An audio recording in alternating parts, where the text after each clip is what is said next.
ठीक है यार, आप नौकरी करते हैं, अच्छी सैलरी भी है, लेकिन कहीं ना कहीं अपने पर्सनल फाइनेंशियल डिसीजन में आपको अपना बॉस बनना चाहिए और हमेशा बने रहना चाहिए। मैं ये नहीं कहता कि नौकरी करना गलत है, लेकिन अपनी अर्निंग्स को बढ़ाना भी तो गलत नहीं है। आपके बॉस भी तो ऐसा ही करते होंगे, फिर आप क्यों नहीं करते? अच्छा, नौकरी करने के फायदे कितने हैं और नुकसान क्या क्या है?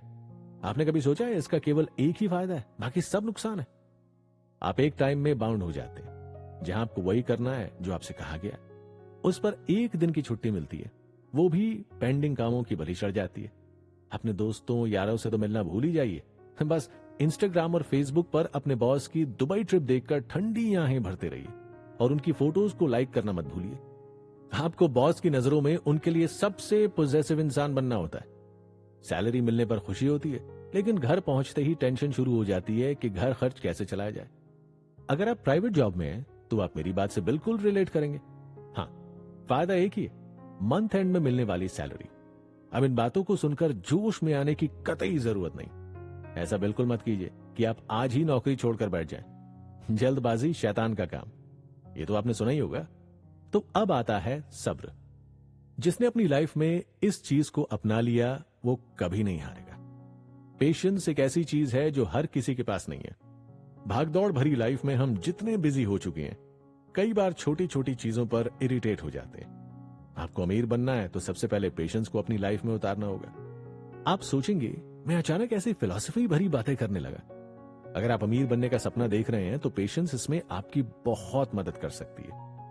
एक 5 साल वाली ट्रिक सीखते हैं। एक्चुअली ये ट्रिक मुझे एक बैंक में काम करने वाले दोस्त ने बताई थी।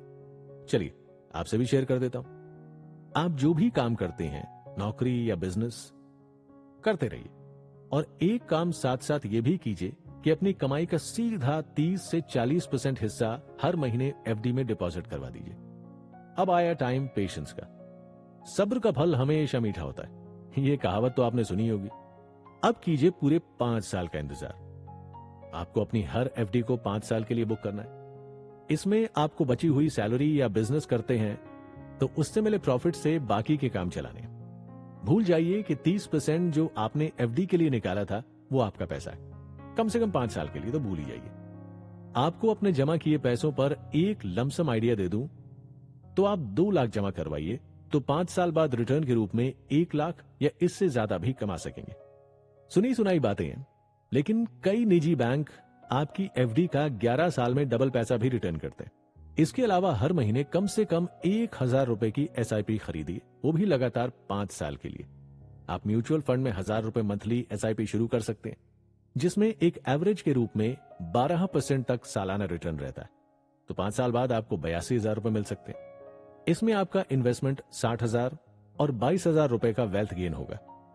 दोस्तों, ये कुछ पेशेंस से जुड़े और मनी मैनेजमेंट को लेकर काम आने वाली ट्रिक्स थी, लेकिन आप रोजाना के खर्चों पर भी तो कंट्रोल करेंगे या नहीं?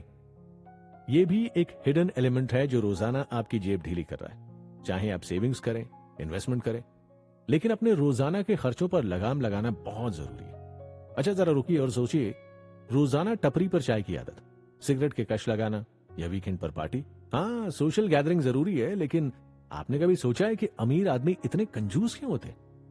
उनके पास एक एक पैसे का हिसाब होता है, जिन्हें हम कहीं ना कहीं मिस कर देते हैं। हम एक्चुअल में इस आदत को इग्नोर करते आए हैं क्योंकि हमारी जनरेशन ऐसी है।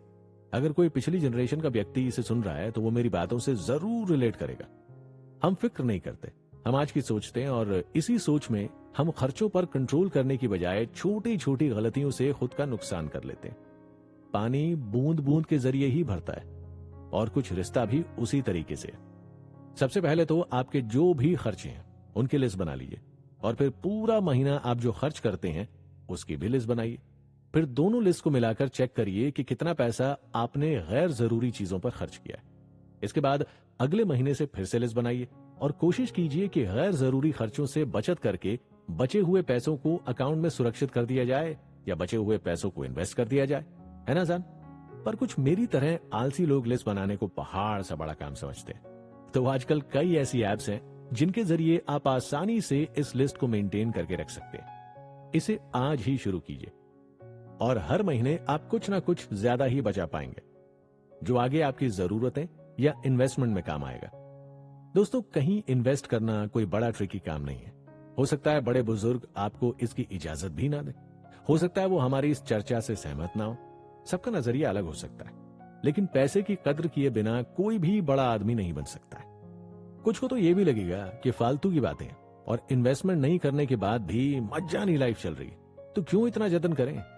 यार वो जतन तो आप जॉब करने के लिए भी करते हैं और अपनी जरूरतों को पूरा करने के लिए भी। हाँ, हो सकता है कि आपको लग रहा हो कि ये तो नॉर्मल लाइफ की तरह जिंदगी गुजारना है, ना कोई मौज ना कोई शौक, बस मेरी बताई बातों पर इन्वेस्ट किया जाए और अपनी लाइफ को बोरिंग बना ले। आप में से ज्यादातर लोग प्राइवेट नौकरी से होंगे और जरूर सपना देखा होगा कि काश सरकारी नौकरी होती तो आज लाइफ में मौज काट रहे होते। मेरे साथ बने रहिएगा, क्योंकि अगले एपिसोड में हम प्राइवेट और सरकारी नौकरी को लेकर एक चर्चा करेंगे। मैं आपको बताऊंगा कि कैसे प्राइवेट सेक्टर में भी आप खुद को सिक्योर रख सकते हैं। आप सुन रहे हैं कुकू एफएम, सुने जो मन चाहे।